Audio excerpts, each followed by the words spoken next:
Unstoppable. Brick wall. Dominant. Solid. Awesome.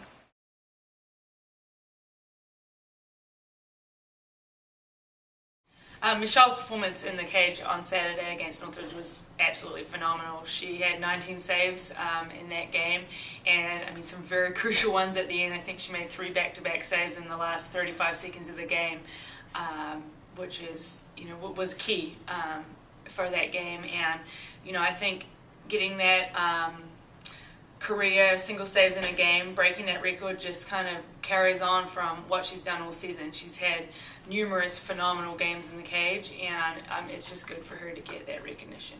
She's only a sophomore, but talk about how maybe that performance is kind of indicative of how she's continued to dedicate herself to water polo. Yeah, I mean, Michelle is extremely dedicated both in the classroom and in the pool. We have kind of a hard situation this year where she's our only goalie, so self-motivation is huge. I mean, a lot of the time she's down there doing her drills, doing her warm-up, completely on her own, and you have to take your hat off to her for her discipline and her self-motivation to work as hard as she does and get done what she needs to get day in and day out. I mean, she challenges our shooters every day. She always kind of brings her best and makes them work really hard. All right, Michelle, just broke the record for single saves in a game. Talk about your mindset in that game. What were you thinking about? Did you know you were having that many saves? Just talk about that.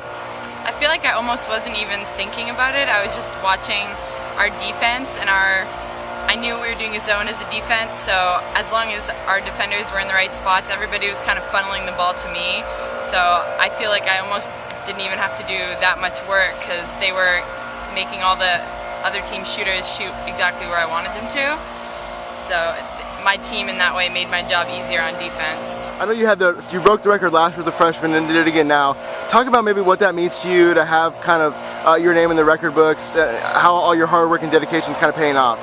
Well, for starters, this game obviously means a lot more than beating Santa Clara, so it's kind of cool to have that happen in a conference game against a team that is a very competitive team. But it's definitely really cool. Definitely keep trying to aim higher and do the same thing next year. Kind of talk to us a little bit about kind of how you make a save in water polo. What are you looking at? What do you anticipate? That kind of thing. Well, especially in a game like our game against Northridge, when we were doing a zone, you kind of have to wait and see, like based on where your defender is blocking, you can kind of tell if they're blocking properly, then most likely the shooter is going to try and go the other side.